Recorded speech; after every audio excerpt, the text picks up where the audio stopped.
हिमाचल प्रदेश में फंसे प्रदेशवासियों के लिए सीएम योगी ने जताई चिंता। सीएम योगी ने अधिकारियों को दिए निर्देश, सुरक्षित वापसी के लिए जरूरी प्रबंध करें। हिमाचल, पंजाब समेत 5 राज्यों में भारी बारिश, रेड अलर्ट जारी। 4 दिन में 100 मौतें, कुल्लू में बाजार बहा। उत्तराखंड में 3000 से ज्यादा लोग फंसे। कहर बनकर टूट रही बारिश, वंदे भारत समेत कई ट्रेनें रद्द। कई जिलों में घोषित हुआ रेड अलर्ट।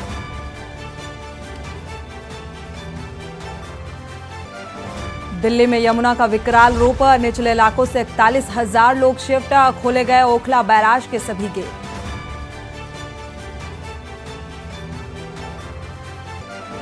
– 2024 चुनाव को लेकर बीजेपी की बड़ी बैठक आज। जेपी नड्डा की अध्यक्षता में बैठक का आयोजन। हारी सीटों पर होगा फोकस। और देश भर के कई राज्यों में आज कांग्रेस का मौन सत्याग्रह। राहुल गांधी की याचिका गुजरात हाई कोर्ट से खारिज होने का मामला, कार्यकर्ता जताएंगे आक्रोश। आप देख रहे हैं के न्यूज, खबरों का सारथी। नमस्कार, आप देख रहे हैं के न्यूज। मैं हूं आपके साथ सोनी चौहान। दिल्ली से बड़ी खबर आपको बता दें, सीएम अरविंद केजरीवाल ने बैठक बुलाई है। यमुना के जलस्तर का 45 साल का रिकॉर्ड टूटा। सीएम ने जलस्तर बढ़ने को लेकर यह बैठक बुलाई। अधिकारियों संग बैठक करेंगे सीएम केजरीवाल। और ये बैठक लगातार हो रही बारिश के चलते बाढ़ जैसे हालात बनते हुए नजर आ रहे हैं।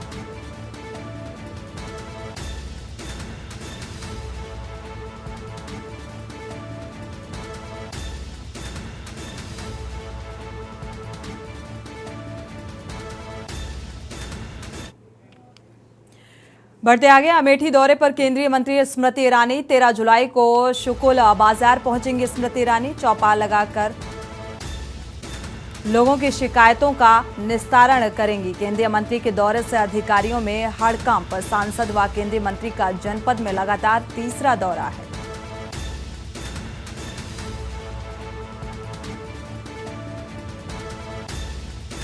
तो फिलहाल ये दौरा तीसरा दौरा है स्मृति ईरानी का। 13 जुलाई को शुकुल बाजार पहुंचेंगी स्मृति ईरानी।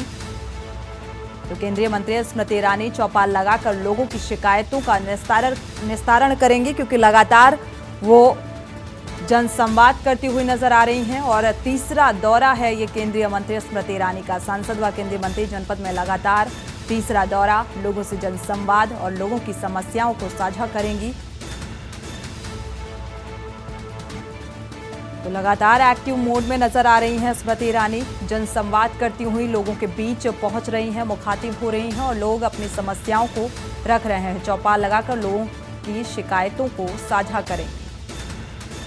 तो केंद्रीय मंत्री के दौरे से फिलहाल अधिकारियों में जरूर हड़कंप देखने को मिल रहा है। 13 जुलाई को शुकुल बाजार पहुंचेंगी केंद्रीय मंत्री स्मृति ईरानी और यह तीसरा दौरा है।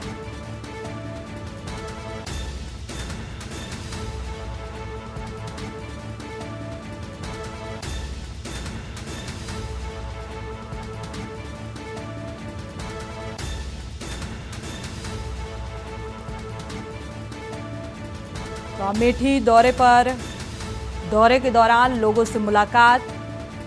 13 जुलाई को शुकुल बाजार भी पहुंचेंगी केंद्रीय मंत्री स्मृति ईरानी। लोगों के बीच चौपाल लगाकर उनकी समस्याओं को साझा करेंगी।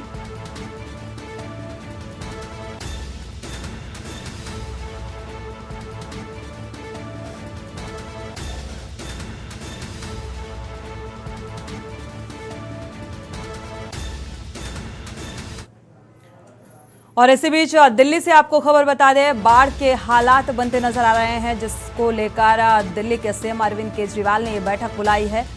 यमुना के जलस्तर का 45 साल का रिकॉर्ड टूटा है। इसको देखते हुए ये बैठक बेहद अहम। हालांकि दिल्ली सरकार को लगातार घेरा भी जा रहा है और कई सवाल भी उठाए जा रहे हैं। जगह जगह जिस तरीके से लगातार हो रही बारिश के चलते गड्ढा और गड्ढे की वजह से, पानी भर जाने की वजह से कई तरीके की दिक्कतें भी सामने आ रही हैं। और इसी आपात स्थिति को देखते हुए ये बैठक इस लिहाज से बेहद अहम मानी जा रही है। यमुना के जलस्तर का 45 साल का रिकॉर्ड टूटा है।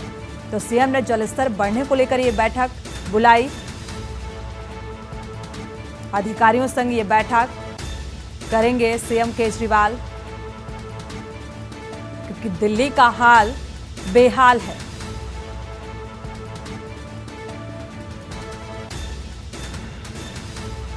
तो लगातार हो रही बारिश के चलते जो रिकॉर्ड टूटता नजर आ रहा है और जलस्तर बढ़ने को लेकर ये बैठक बुलाई गई है। इस लिहाज से ये बैठक बेहद अहम है। जिम्मेदार अधिकारी भी इस बैठक का हिस्सा और दिशा निर्देशित किया जाएगा, क्योंकि लगातार बारिश जिस तरीके से रिकॉर्ड तोड़ बारिश हो रही है और जो हालात बनते नजर आ रहे हैं, जगह जगह सड़कों में गड्ढे और कई जगह ऐसे गड्ढे हैं जो मौत को दावत देते हुए नजर आ रहे हैं। दिल्ली सरकार से सवाल भी है कि आखिर जो बजट दिया जाता है और जो तैयारियों का जिक्र किया जाता है, ये तैयारियां किस कदर की गई थी, तो ये गड्ढे में तब्दील हो गया, क्योंकि लगातार बारिश हो रही है और इसी आपात स्थिति को देखते हुए जो हालात बनते नजर आ रहे हैं। 45 साल का रिकॉर्ड टूटा है, यमुना का जलस्तर बढ़ा है। जिम्मेदार अधिकारियों संग ये बैठक बेहद अहम।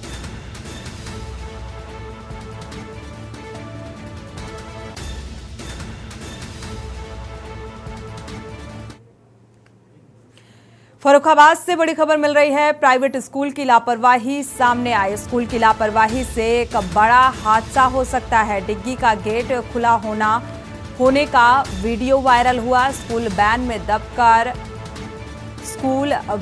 दबकर सहमे।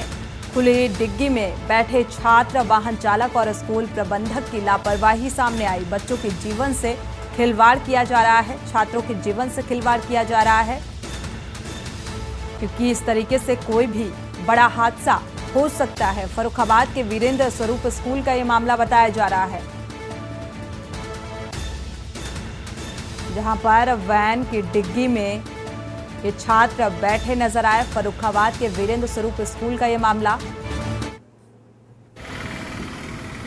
तो हादसे को दावत देती हुई ये तस्वीर, ये स्कूल के बच्चे हैं, छात्र हैं, छात्राएं हैं जो इस तरीके से डिग्गी में बैठे हुए नजर आ रहे हैं।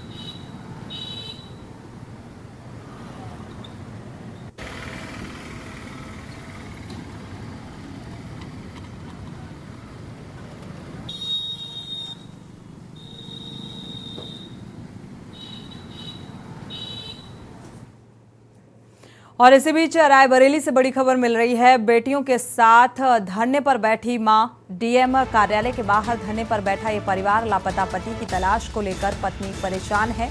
पत्नी अपनी बेटियों के साथ अब धरने पर बैठी है। दबंगों पर जबरन खेत अपने नाम करवाने का आरोप लगाया है। 4 दिन से भूखे पेट भटक रही है पीड़िता।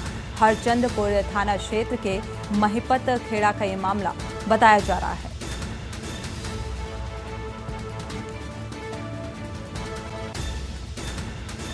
दबंगों से परेशान ये युवती अब न्याय की गुहार लगा रही है। दबंगों पर जबरन खेत अपने नाम करवाने का आरोप लगाया है। 4 दिन से भूखे पेट भटक रही पीड़िता हरचंदपुर थाना क्षेत्र के महिपत खेड़ा का ये मामला बताया जा रहा है, जहां दबंगों की दबंगई एक बार फिर से देखने को मिली। रायबरेली से खबर, बेटियों के साथ अब ये मां धरने पर बैठी है और डीएम कार्यालय के बाहर धरने पर यह परिवार बैठा है। इंसाफ की दरकार। लापता पति की तलाश को लेकर पत्नी परेशान है, जिसके चलते कार्रवाई की मांग।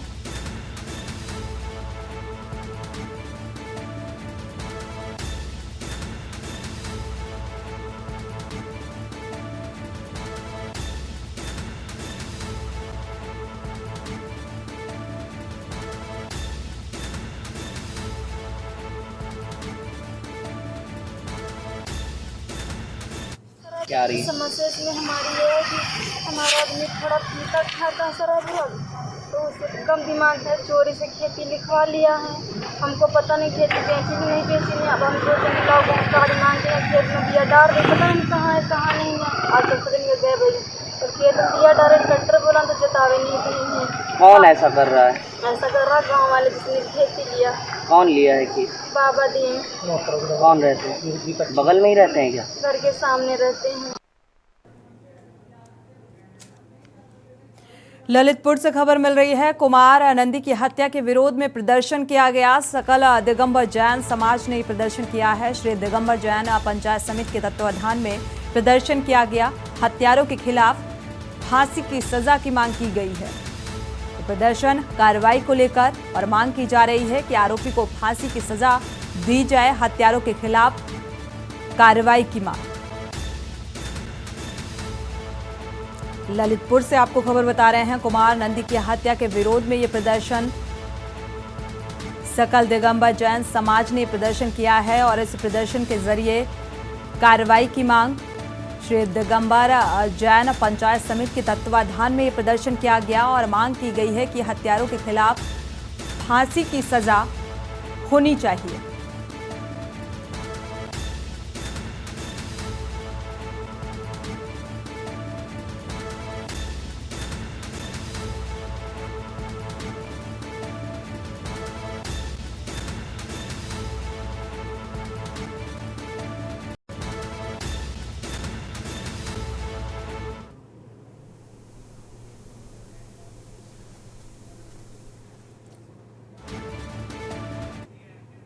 और इसी बीच कन्नौज से आपको खबर बता दें, कन्नौज से खबर, जिले की अब तीसरी आंख करेगी निगरानी। एसपी ने जिले में सीसीटीवी बिछाया है। कैमरों के जाल 250 से ज्यादा जगहों की 1000 कैमरों से निगरानी रखी जाएगी। कैमरे लगने से कानून व्यवस्था अब मजबूत होगी, ये कहना है एसपी का। तो दूरदृष्टि अभियान के तहत सीसीटीवी कैमरे लगाए जा रहे हैं और अब इसके जरिए अपराधों पर नजर रखी जाएगी, बेहतर कानून व्यवस्था होगी, ये कहना है एसपी का।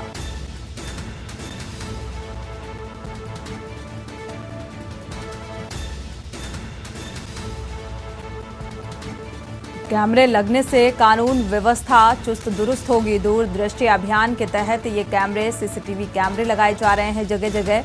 कन्नौज से खबर आपको बता रहे हैं, जिले की अब तीसरी आंख निगरानी रखेगी किसी भी गतिविधि पर, किसी भी आपराधिक घटना को लेकर एसपी ने अभियान जारी किया है और 250 से ज्यादा जगहों की 1000 कैमरों से निगरानी रखी जाएगी। तो कैमरे लगने से कानून व्यवस्था मजबूत होगी।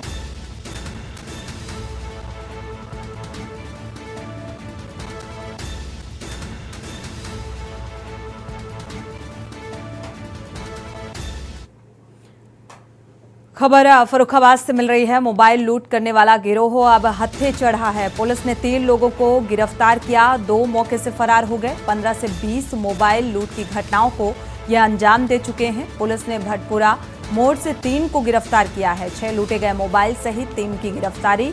फरार आरोपियों की तलाश में फिलहाल पुलिस जुटी है, क्योंकि 2 आरोपी मौके से फरार हो गए। एसपी संजय कुमार ने इस मामले का खुलासा किया है।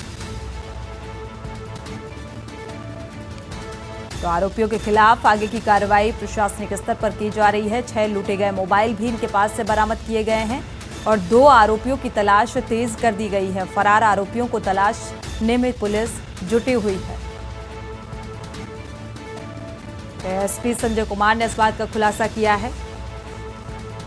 मोबाइल लूट करने वाले गिरोह अब पुलिस के हत्थे चढ़े हैं। हालांकि 2 बदमाश और आरोपी मौके से फरार हो गए, जिन्हें तलाशने में पुलिस जुटी हुई है। 15 से 20 मोबाइल लूट की घटनाओं को ये अंजाम दे चुके हैं। एक विशेष अभियान चलाया जा रहा है। इस अभियान के क्रम में थाना कमालगंज पुलिस को भारी सफलता प्राप्त हुई है। एक अंतर जनपदीय गैंग जो कि लूट का काम करता था, वो पहले देखता था कि कोई अकेले व्यक्ति जा रहा है तो उसके साथ मोटरसाइकिल से पीछा करते हुए उनका मोबाइल लूट लेते थे। इस संबंध में मुकदमे लिखे गए हैं थाना कमालगंज में। जो अपराधी पकड़े गए हैं वो 3 लोग हैं जो कि अंतर जनपदीय हैं। इनसे जब बयान लिया गया तो उन्होंने कहा कि हमने एक दुकानदार वहीं कमालगंज का ही रहने वाला है, राजेपुर जगह है, उसके पास से 6 मोबाइल बरामद हुई हैं। कुल 11 मोबाइल बरामद हुई हैं। बढ़ते आगे, केंद्रीय विद्यालय आईआईटी कानपुर में 3 दिवसीय बच्चों के लिए राज्य स्तरीय विज्ञान, गणित और पर्यावरण प्रदर्शनी का शुभारंभ हुआ। प्रदर्शनी में केंद्रीय विद्यालय संगठन के 25 संभागों से आए हुए प्रतिभागियों ने प्रतिभाग किया। प्रदर्शनी का मुख्य विषय था सतत भविष्य के लिए वैज्ञानिक नवाचार। कार्यक्रम में मुख्य अतिथि पद्मश्री हरीश चंद्र वर्मा आईआईटी कानपुर रहे। साथ ही गणमान्य अतिथियों में संयुक्त आयुक्त श्री SR मुरली, लखनऊ संभाग के माननीय उपायुक्त उपायुक्त डी.के. द्विवेदी, विद्यालय प्रबंध समिति के नामित अध्यक्ष श्री अनीस उपाध्याय, सहायक आयुक्त अनूप अवस्थी मौजूद रहे। विज्ञान प्रदर्शनी हेतु निर्णायक मंडल के 24 सदस्य, प्रेस के सदस्य और 25 संभागों के 244 प्रतिभागी और 50 अनुरक्षक IIT कानपुर के सभागार में उपस्थित रहे। इस अवसर पर सर्वप्रथम अतिथियों का स्वागत विद्यालय के स्काउट गाइड के बच्चों द्वारा किया गया और तदुपरांत लखनऊ संभाग के उपायुक्त डी.के. द्विवेदी जी ने मुख्य अतिथि HC शर्मा जी को स्मृति चिन्ह और हरित पौध देकर स्वागत किया। दीप प्रज्वलन के उपरांत सभागार में उपस्थित सभी अतिथियों का स्वागत और अभिनंदन किया गया। अंत में लखनऊ संभाग के सहायक आयुक्त अनूप अवस्थी ने सभी को धन्यवाद ज्ञापित किया। इस प्रकार कार्यक्रम का समापन किया गया। बदलाव किया ना सरकार ने NEP 2020 आया है, बहुत बड़ा बदलाव हो रहा है और उसका परिणाम देखना है कि क्या होता है। क्या एक चीज़ नहीं लगती है कि जो थ्योरेटिकल एजुकेशन होती है उसको मोस्टली प्रैक्टिकल नॉलेज होना चाहिए, वो ज़्यादा होना चाहिए? बिल्कुल। अब देखो नई पद्धति जो आ रही है उसके अंदर में शायद हो जाए। पहले थोड़ा कम था, बिल्कुल ठीक कह रहे हैं आप, पहले थोड़ा कम था। होता क्या है ना कि सारा जो ड्राइव होता है वो परीक्षाओं के आधार पे होता है और परीक्षाएं जो होती हैं बड़े स्केल पर अगर लेनी होती हैं, पूरे भारत के स्केल पर लेनी होती हैं, तो प्रैक्टिकल के रूप में, एक्सपेरिमेंट्स के रूप में परीक्षाएं लेना बहुत मुश्किल होता है। तो वो थ्योरी के ही पेपर्स बनते हैं उसके अंदर में, तो इसलिए पूरी एम्फेसिस घट जाती है। खबर मथुरा से है, जहां पहाड़ी इलाकों में हो रही लगातार बारिश के चलते अब मैदानी इलाकों में भी बाढ़ के आसार दिखाई देने लगे हैं। अचानक यमुना का जलस्तर बढ़ने के कारण बाढ़ के हालात नजर आ रहे हैं, जिसके चलते निचले इलाकों की कॉलोनियों में हलचल होने लगी है। मथुरा वृंदावन के केसी घाट स्थित परिक्रमा मार्ग में यमुना का जलस्तर बढ़ने से वृंदावन का परिक्रमा मार्ग बाधित हो गया है और इसके चलते श्रद्धालु परिक्रमा नहीं लगा पा रहे हैं। प्रशासन ने अभी तक हालातों से निपटने के इंतजाम नहीं किए।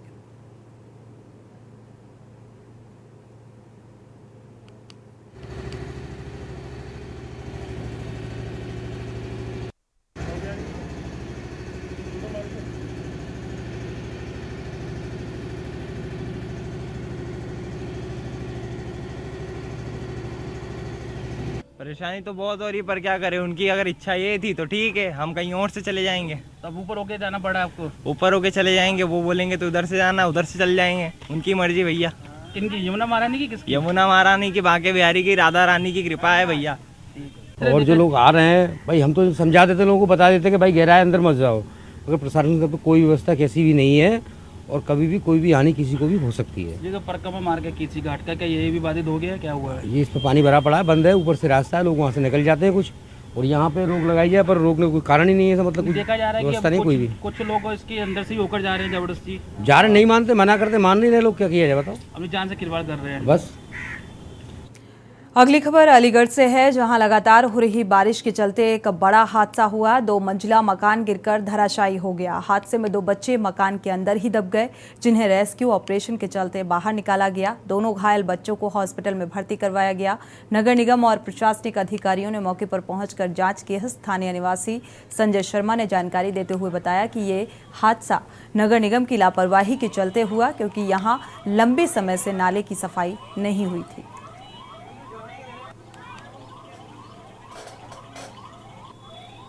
ये बगल के प्लॉट में जल भराव होने के कारण एक मकान जो है वो क्रैक पड़ गया था, तो उसकी दीवार ढह गई थी, जिससे 2 बच्चे हैं, छाया हैं और सोमवीर हैं।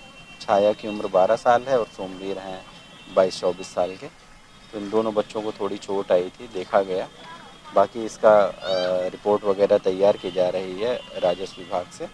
नगर निगम को भी सूचित कर दिया गया है कि यहाँ प्लॉट से पानी वगैरह हटाएं और जो भी बगल का प्लॉट है जिसने मिट्टी भराई नहीं की है उनको नोटिस वगैरह देने। कितने मंजिला भवन था ये जो गिरा है? ये 2 मंजिला भवन था। एक मकान का एक पार्ट गिर गया? एक पार्ट की एक दीवार गिरी है। बढ़ते आगे, इटावा सफारी पार्क में जन्मे नवजात सिंह साहब की मौत से नाराज समाजवादी पार्टी ने सफारी पार्क के जिम्मेदार अधिकारियों के खिलाफ कार्रवाई की मांग को लेकर जिलाधिकारी को एक ज्ञापन सौंपा है। समाजवादी पार्टी के जिलाध्यक्ष गोपाल यादव ने सपा नेताओं के साथ जिलाधिकारी कार्यालय पहुंचकर सफारी पार्क के जिम्मेदार अधिकारियों के खिलाफ कार्रवाई की मांग की गई। उल्लेखनीय है कि सफारी पार्क में बब्बर शेरनी सोना ने 5 नवजात शावकों को जन्म दिया था, जिनमें 3 शावकों की मौत हो चुकी है। शावकों की मौत के बाद समाजवादी पार्टी के अध्यक्ष अखिलेश यादव ने ट्वीट कर सफारी के जिम्मेदार अधिकारियों और सरकार पर निशाना साधा। शावकों की मौत से नाराज होकर सपा जिलाध्यक्ष गोपाल यादव ने भी आज ज्ञापन सौंपा।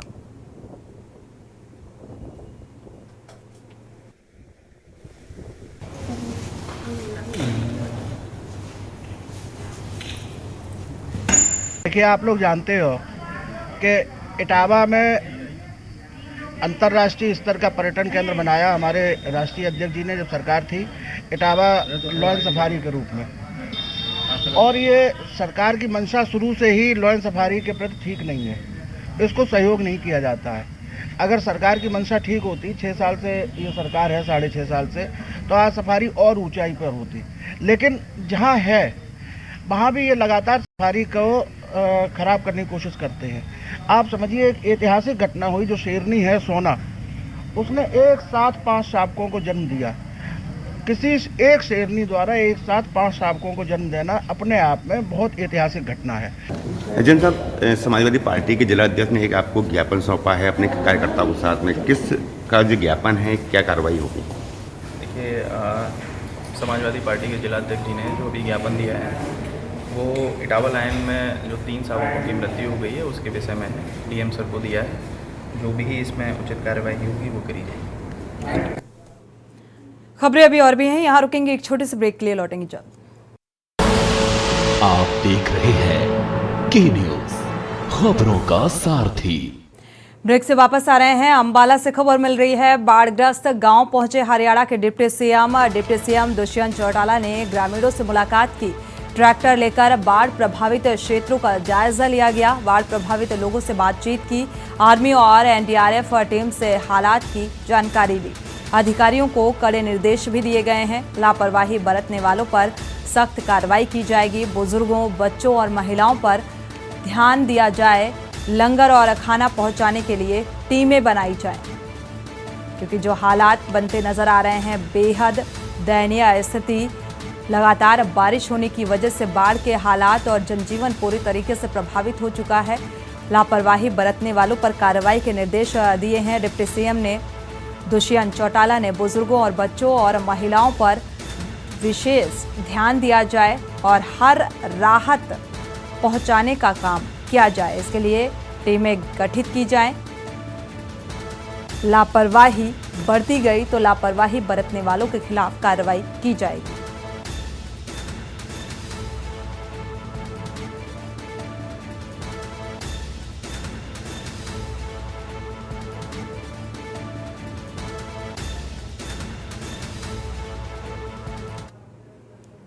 खबर यमुनानगर से है, जहां एक तरफ बाढ़ के पानी से लोग परेशान हैं, पानी लोगों के घरों में जा घुसा है। जहां सामाजिक संगठन इसके लिए सक्रिय हैं, वहीं यमुनानगर पुलिस भी इस कार्य में पीछे नहीं है। सेवा, सुरक्षा और सहयोग का नारा देने वाली पुलिस भी अपनी ड्यूटी बखूबी निभा रही है। देखिए, आज सुबह हमारे पास कंट्रोल रूम से और एआरवी के माध्यम से सूचना प्राप्त हुई थी कि एक व्यक्ति ने हमीदा नहर में छलांग लगा दी है और वहाँ पे काफ़ी लोग इकट्ठे हो रखे थे। जिस सूचना पर हम अपने पुलिस अधीक्षक महोदय साहब के कुछ नेतृत्व करते हुए उनके मार्गदर्शन में तुरंत मौका पर पहुँचे और मौका पर पहुँच के हमारे हवलदार परमवीर ने बहादुरी का परिचय देते हुए उस व्यक्ति को पश्चिम यमुना नहर के बीच से अंदर से निकाला है साथियों की इमदाद से। और वो एक थोड़ा मंदबुद्धि लड़का था और डरा हुआ था, सामने भीड़ को देख करके पानी के बीच में और जाता जा रहा था। सबसे पहले हमने वहाँ पहुँचकर भीड़ को हटाया और भीड़ को दूर हटाने के बाद उसको विश्वास दिलाकर उसको पानी के बीच में जाकर परमवीर ने अंदर से निकाल के बाहर उसको उसी जाना चाहिए। इस महीने में सभी जगह भारी बारिश हो रही है, जिससे आम जनजीवन प्रभावित हो रहा है। वहीं बरवाला में इस बार बरसात न होने के कारण इलाके के जमींदार अपने खेतों में ट्यूबवेल चलाकर सिंचाई करते हुए दिखाई दे रहे हैं और इस समय बुआई के चलते पानी की अधिक जरूरत है। के न्यूज़ से बात करते हुए इलाके के किसानों ने बताया कि सभी जगह बरसात हो रही है और जबकि बरवाला इलाका बिल्कुल सूखा है, जिससे बरसात न होने के कारण महंगे भाव के डीजल से इंजन चलाकर सिंचाई करने को मजबूर है।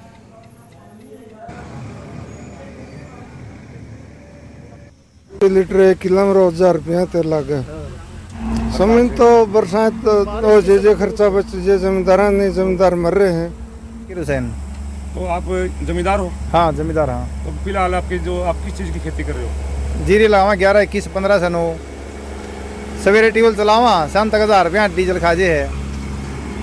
सौर ऊर्जा की प्लेट की सुविधा सरकार दी नहीं, 2 दिन ऑनलाइन खोला है। कनेक्शन भरा तो कनेक्शन मिलता नहीं जल्दी। उत्सन बस बुरा हाल है हमारा तो। उत्सन डीजल ले आवा रोज 2 कैनी भरा के। बढ़ते आगे, नालंदा पुलिस की पहल से अब मोबाइल पीड़ितों के चेहरे पर मुस्कान खिलेगी। पुलिस मुख्यालय के निर्देशानुसार मिशन मुस्कान अभियान के तहत पुलिस अधीक्षक अशोक मिश्रा ने 41 मोबाइल पीड़ितों के बीच मोबाइल का वितरण किया। आपको बता दें कि नालंदा में कई इलाकों से अलग अलग मामले में कुल 51 मोबाइल को साइबर थाना और KDIU की टीम की मदद से बरामद किया गया। 51 मोबाइल में 41 का सत्यापन किया गया है, जबकि 10 मोबाइलों का अभी तक सत्यापन नहीं हो पाया।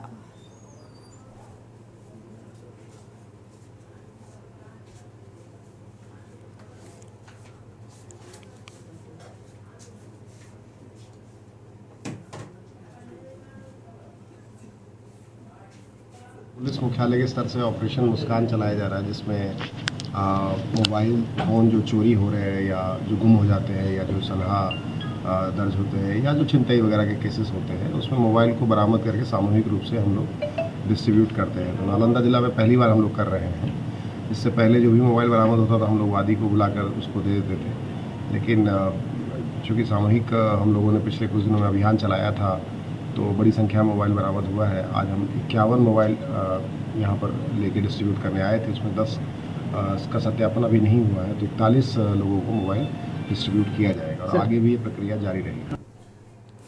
बढ़ते आगे, खबर झुंझुनू जिले से है, उदयपुर वाटी से है, जहां भारी पटाखा सामग्री से एक धमाका हुआ और धमाका इतना भयानक था कि मकान की छत पर लगी पटिया उखड़कर दूसरे पड़ोसी की छत पर जा गिरी। धमाका इतना तेज था कि महिला के एक हाथ और पैर जिस्म से अलग हो गए। सूचना मिलने के बाद उदयपुर वाटी पुलिस मौके पर पहुंची और आपको बता दें कि धमाके की आवाज से आसपास के मकानों में भी दरारें आ गई।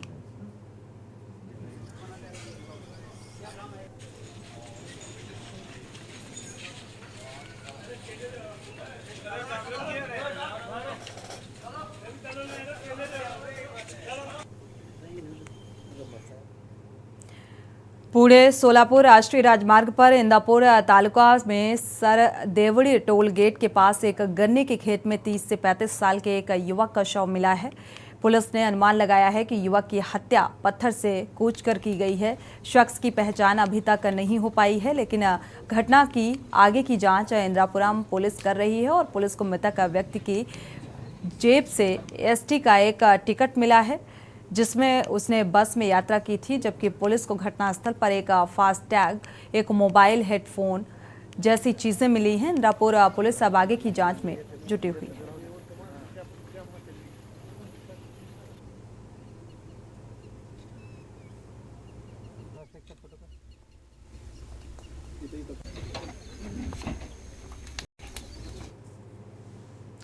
बढ़ते आगे, दिल्ली के मंगोलपुरी में अवैध रूप से चल रही पार्किंग के एवज में करीब 50,000 रिश्वत मांगने के आरोप में सीबीआई ने मंगोलपुरी थाने में तैनात 2 पुलिसकर्मियों को पकड़ा है। शिकायतकर्ता ने सीबीआई से पुलिसकर्मियों के खिलाफ हर महीने 50,000 की मासिक मांग की शिकायत दर्ज कराई थी और इसके बाद सीबीआई की टीम ने मंगोलपुरी इलाके में छापा मारकर कार्रवाई की। सीबीआई की रेड पड़ने के बाद मंगोलपुरी इलाके में भीड़ एकत्र हो गई और इसके बाद पूरे इलाके में हड़कंप मच गया। सीबीआई की टीम मंगोलपुरी थाने में मौजूद है और मामले की जांच में जुटी हुई है।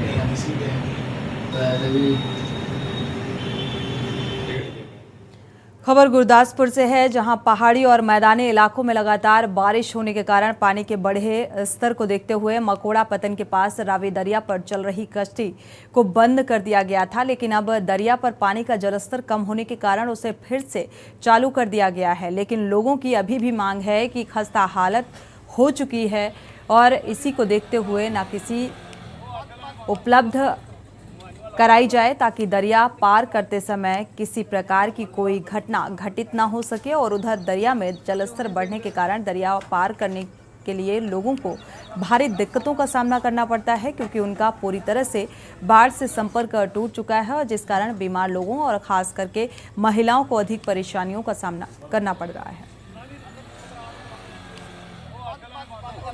बहुत दिक्कत आती है, 1.5-2 घंटे भी लग जाते हैं तो सवेरे जल्दी निकलना पैंदा ते कोशिश यही होंदी है कि पहले पूरे टप जाइए पार नूं ते टाइम ते पुज्जिए, पर नहीं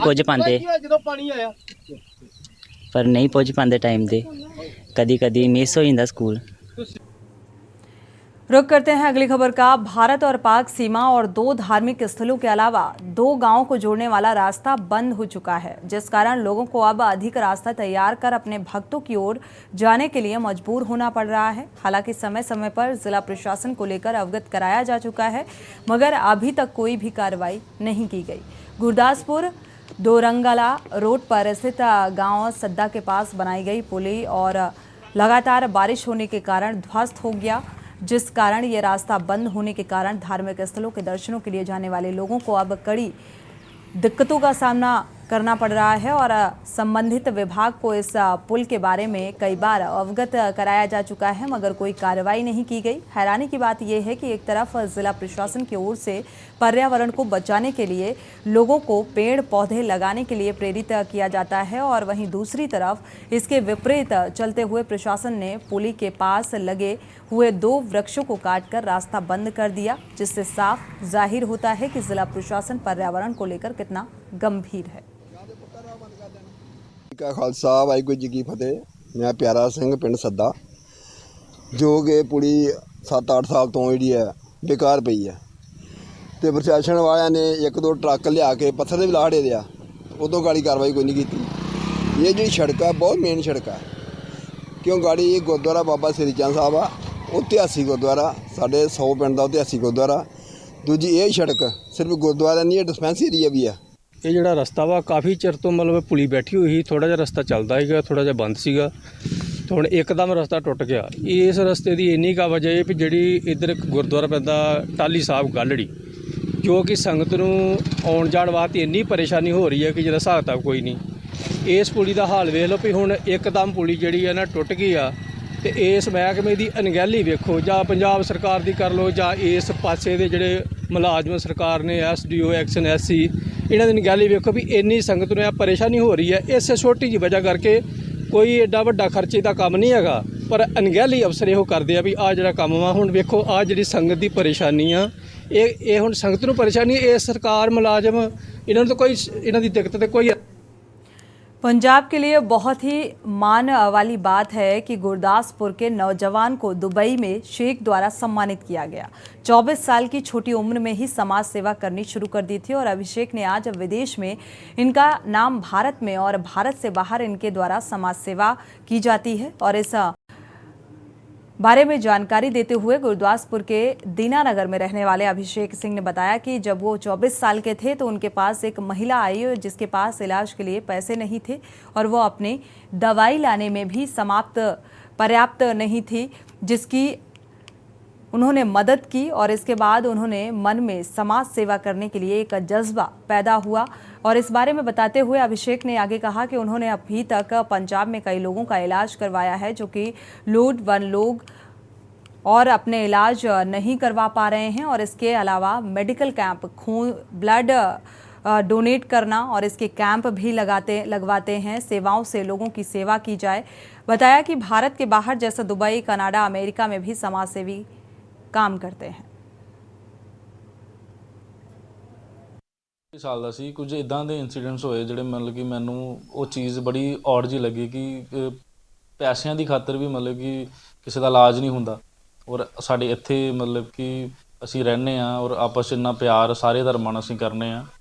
ਔਰ ਬਸ ਉਹੀ ਇੱਕ ਦੋ ਮਤਲਬ ਕਿ ਇੱਦਾਂ ਦੀ ਘਟਨਾ ਹੋਈਆਂ ਕਿ ਜਿਹਦੇ ਨਾਲ ਸਮਾਜ ਸੇਵਾ ਵਾਲੇ ਪਾਸੇ ਮੇਰਾ ਧਿਆਨ ਚਲਾ ਗਿਆ ਔਰ ਮੇਰੀ ਫੈਮਿਲੀ ਨੇ ਮੈਨੂੰ ਬਹੁਤ ਜ਼ਿਆਦਾ ਸਪੋਰਟ ਕੀਤਾ ਇਹਦੇ ਵਾਸਤੇ। ਮੈਂ ਬਿਜ਼ਨਸ ਦੇ ਨਾਲ ਨਾਲ ਹੁਣ ਸਮਾਜ ਸੇਵਾ ਵੀ ਕਰ ਰਿਹਾ। ਨਹੀਂ, ਘਰਦਿਆਂ ਨੇ ਹਮੇਸ਼ਾ ਮੇਰੀ ਸਪੋਰਟ ਕੀਤੀ ਹੈ ਕਹਿੰਦੇ ਨੇ, ਕਿਉਂਕਿ ਮੈਂ ਕਾਰੋਬਾਰ ਦੇ ਨਾਲ ਨਾਲ ਸਮਾਜ ਸੇਵਾ ਵੀ ਕੀਤੀ ਹੈ। ਕਾਰੋਬਾਰ ਵੀ ਮੈਂ ਹੈਵਨਫੋਰਡ ਪ੍ਰਾਈਵੇਟ ਲਿਮਟਿਡ ਕੰਪਨੀ ਹੈ ਕਹਿੰਦੇ ਨੇ, ਹੋਰ ਵੀ ਕਾਫੀ ਕੰਮ ਕਾਰੋਬਾਰ ਆ। ਔਰ ਉਹਦੇ ਨਾਲ ਹੀ ਮੈਂ ਮਤਲਬ ਕਿ ਜਿੱਦਾਂ ਗੁਰੂ ਸਾਹਿਬਾਨ ਨੇ ਕਿਹਾ ਸੀ ਕਿ ਦਸਵੰਧ ਕੱਢਣਾ, ਬਟ मैं थोड़ा उस तो ज़्यादा कर रहे हैं कहते हैं।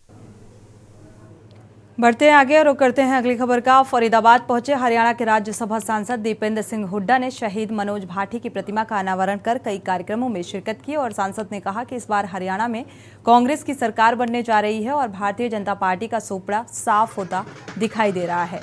आगे उन्होंने कहा कि बीजेपी सरकार में जमकर घोटाले हुए, बीजेपी की सरकार में 1 इंच भी मेट्रो का विस्तार नहीं हो पाया।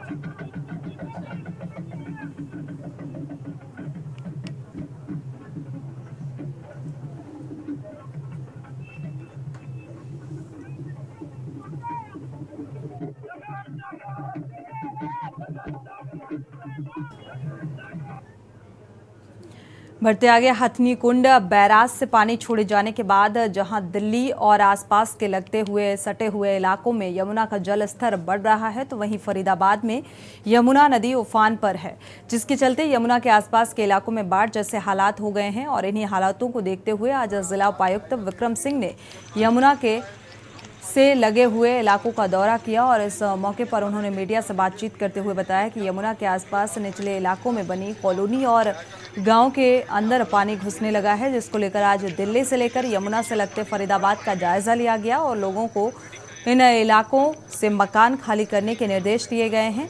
डीसीपी पूजा वशिष्ठ ने मीडिया से बात करते हुए बताया कि पुलिस जिला प्रशासन के साथ ही हर विषय पर पुलिस जिला प्रशासन के साथ मिलकर काम करेगी।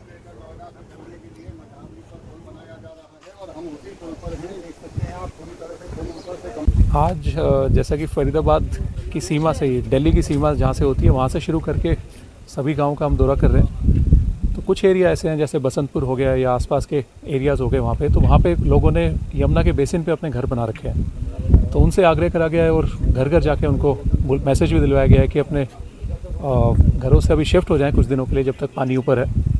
और साथ ही बाकी गाँव में भी मैसेज करवाया है कि जो यमुना के तट पे रह रहे हैं वो अलर्ट होकर रहें और साथ ही कुछ दिन के लिए अपना सेफ हाउस देख लें। हमने व्यवस्था भी हर गांव में करवा रखी है कि एक सेफ हाउस बनाने की, तो अगर किसी के पास कहीं और जाने का नहीं है तो वहाँ पे जाके रुक सकता है वो। उसमें खाने की और रहने की व्यवस्था हमने करवाई।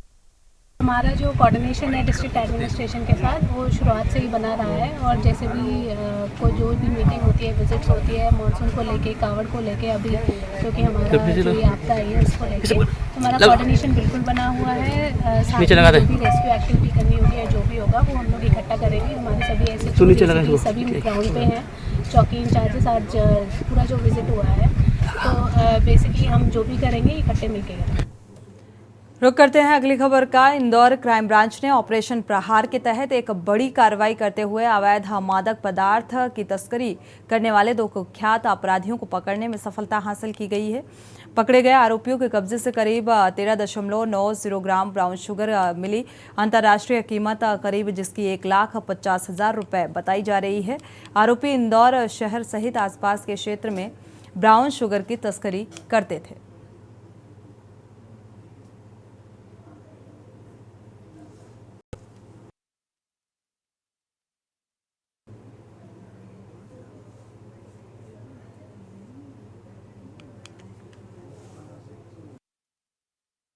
और गांव में सारे बच्चे स्कूल से जैसे आए और गांव में रुक करते हैं अगली खबर का। समाजवादी पार्टी के छत्तीसगढ़ प्रभारी और पूर्व विधायक महेशी बहराइच उत्तर प्रदेश दिलीप वर्मा ने प्रदेश पत्रकार यूनियन के कार्यालय में जगदलपुर पहुंचकर पत्रकारों को संबोधित करते हुए पार्टी की रीति और नीतियों के बारे में बताया। छत्तीसगढ़ विधानसभा की 90 सीटों पर चुनाव लड़ने का दावा किया और उन्होंने ये भी दावा किया कि बस्तर संभाग की 5 सीटों पर समाजवादी पार्टी अपना परचम लहराएगी। पत्रकारों के सवाल पर बस्तर संभाग में अन्य समस्याओं जैसे कि नक्सल प्रभावित क्षेत्रों के लिए उनकी पार्टी की सरकार बनने के बाद उनका क्या विजन होगा, और उनकी क्या रूपरेखा होगी। इस पर उन्होंने कहा कि हमारी सरकार सत्ता पर आती है तो सीलिंग एक्ट लागू कर 15 एकड़ से अधिक भूमि रखने वाले व्यक्तियों से सीलिंग कर आदिवासी, दलित, पिछड़े वर्ग और भूमिहीनों को वो जमीन दिलाई जाएगी।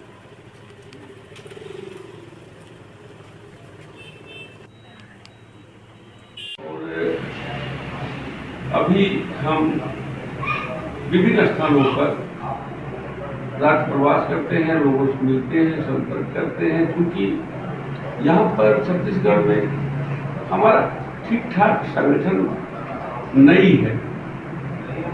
फिर भी हमने जो तैयारी की है, लगभग 90 सीटों पर लड़ने की हमने तैयारी पूरी कर ली। यहाँ बस्तर संभाग में कुल 12 सीटें हैं।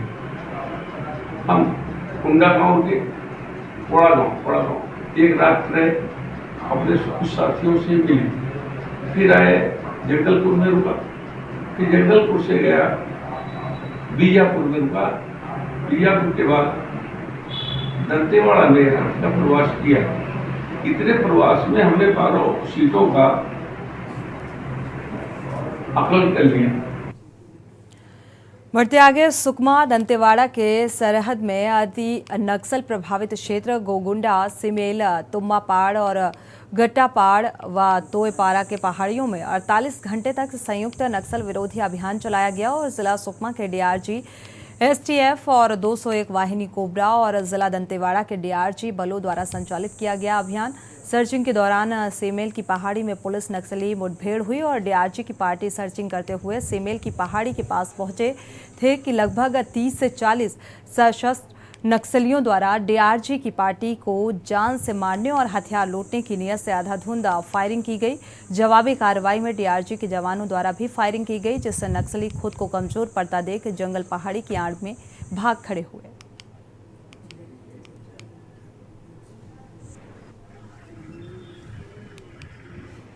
जिला सुकमा में चलाए जा रहे नक्सल विरोधी अभियान के तहत ग्राम गोगुंडा, सीमेल, तोयापारा, बगड़ेगुड़ा के पहाड़ियों पर नक्सलियों की उपस्थिति की आसूचना प्राप्त हुई।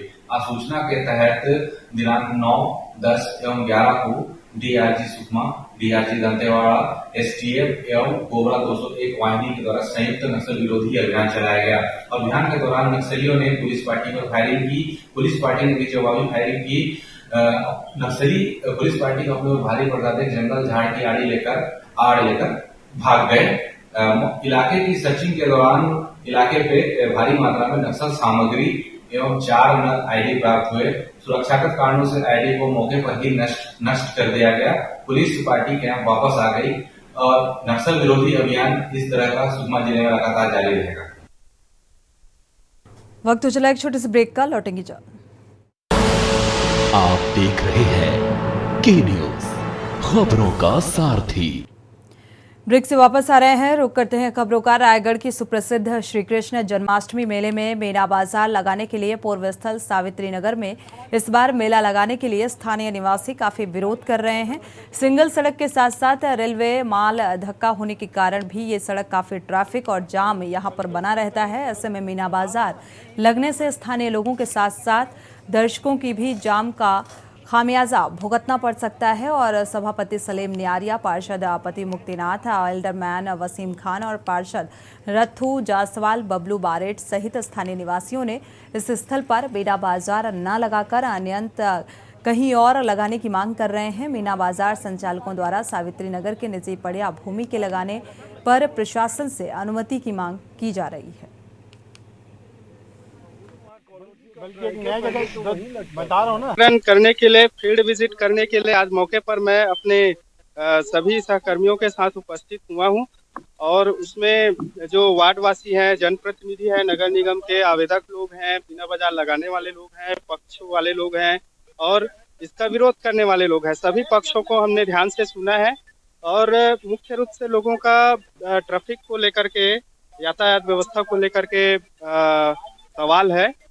तो निश्चित रूप से हमने सारे पहलुओं की जांच की है, जांच पड़ताल की है और चूंकि ये रोड को आने जाने का सारंगढ़ बस स्टैंड से लेकर के रेक पॉइंट तक का एकमात्र रास्ता होना बताया है और भारी वाहनों का आवागमन लगा रहता है और एक्चुअल मीनाबाई लगने से यहाँ बहुत सारी दिक्कतों का सामना करना पड़ता है, जैसे रोड जाम, अचानक किसी को मेडिकल इमरजेंसी पड़ी तो भी वो मोहल्ले वाले नहीं निकल पाते, सामने रेक पॉइंट और अंडर भी जब उसमें पानी भर जाता है तो लोग रेलवे पटरी पार करके आना जाना कर सकते हैं, इससे कुछ भी बड़ी दुर्घटना घट सकती है।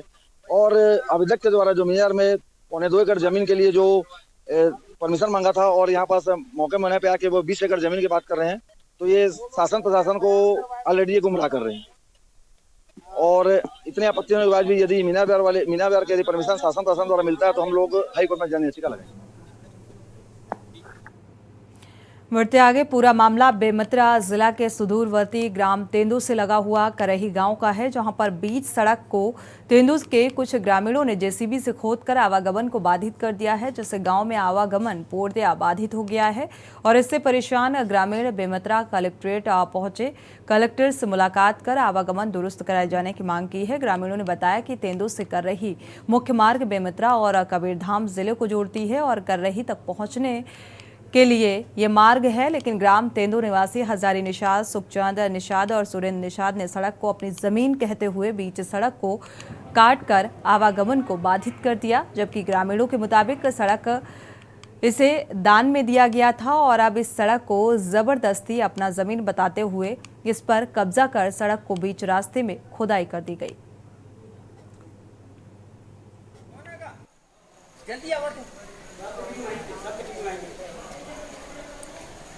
मैं सुशील चंद्र आकर ग्राम करही से हूँ।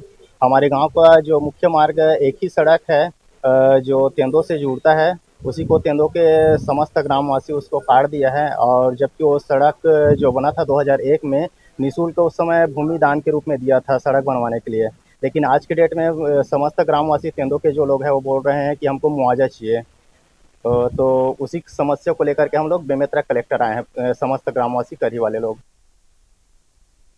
बढ़ते आगे, फतेहपुर के जाफरगंज थाना क्षेत्र में एक गांव में किशोरी के धर्मांतरण का सनसनीखेज मामला सामने आया। जाफरगंज थाना क्षेत्र के एक गांव की रहने वाली 16 वर्षीय किशोरी को 7 जुलाई को सैफ अली बहला फुसलाकर अपने साथ भगा ले गया। किशोरी को सैफ अली अपहरण के बाद ईंट भट्ठा ले गया और जहां दोनों को पुलिस ने करीब 6 घंटे बाद रात को ही दबोच लिया। किशोरी ने बयान में बताया कि उसके घर के पास ईंट भट्ठे में सैफ अली काम करता है और सैफ अली ने खुद को अविवाहित बताकर उसे अपने प्रेम जाल में फंसाकर मोबाइल पर बातचीत करने लगा और बहला फुसलाकर 7 जुलाई की शाम उसका सैफ अली अपहरण कर भट्ठा ले गया, जहां उसका धर्म परिवर्तन कराने के बाद नया नाम रूबीना रखा और उसके साथ जबरन निकाह भी किया गया।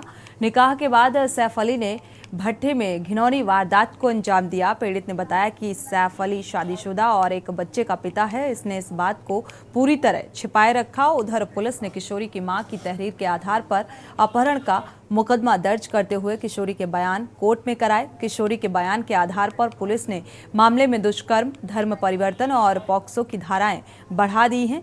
पुलिस ने मामले में आरोपी सैफ अली को जेल भेज दिया है, लेकिन इस मामले में धर्म परिवर्तन कराने वाले किसी और शख्स की तलाश में पुलिस जुटी हुई है।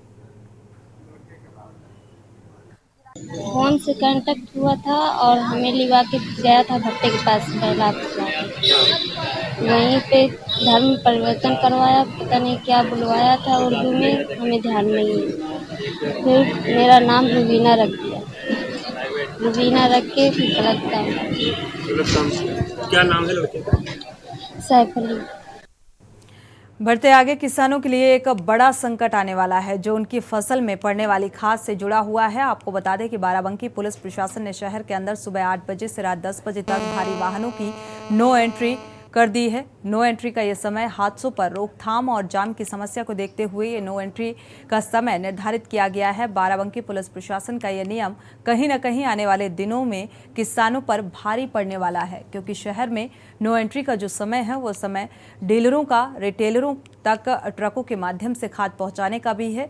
खाद डीलर राधेश्याम और अन्य डीलरों का कहना है कि शहर में नो एंट्री खुलने का टाइम रात 10 बजे से सुबह 8 बजे तक का है और उस समय ट्रांसपोर्टर्स के ट्रक और खाद की बोरी को लोड करने के लिए लेबर नहीं मिलते। खाद कंपनी नेशनल फर्टिलाइजर लिमिटेड के क्षेत्रीय प्रबंधक ब्रजकिशोर मिश्रा ने बताया कि मालगाड़ियों से समय पर खाद की बोरियां लोड ना होने के चलते खाद डीलरों को रेलवे को लाखों की जो फीस है यानी इसका चार्ज अलग से भुगतान करना पड़ रहा है।